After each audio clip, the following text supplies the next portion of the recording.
Dit is eigenlijk de meest volslijne administratie van een stad die te bewarren is. En dat lei in de tjerken van Burgwerd. Tineke Eringa van de stichting Snits 4044 is een van de mensen die het erop burgen hier. Net wetende van de kostbare inhoud. Nee, dat gingen we helemaal net terug. Wij hebben eerst contact gezocht met Hans Groeneweg, de conservator van het Verzetsmuseum. En hem vroeg het van, is dit van waarde? Toen had hij hier geweest en hij vond het zeker de moeite waard. Hij had toen ik al die dwarsjes meegenomen. En hij had toen dus ik contact zag met Otto Kupers van het Tresor. Dit is het archief? In deze dozen zit het archief van de stichting Snits 4044.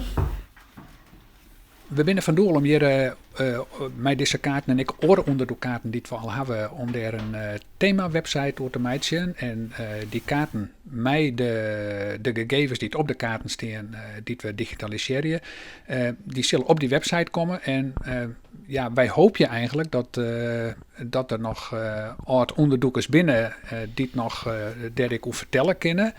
Er werden geregeld oproepen dienen. Om te zien dat mensen nog gwot of papieren uit de Tweede Wereldoorlog thuis hebben. Vaak gaat het om liedjeszaken die binnenkomen. Nou, dus een volslijn archief. Dat baat net vaak. Nee, eerlijk zijn net.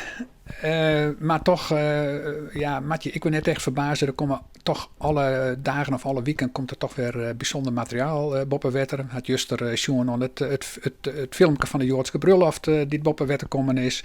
En dus er komen heel tijd toch nog weer dingen, verrassende zaken komen boppenwetter. Maar dat het zo omvangrijk was, zo dat hier inderdaad net toch.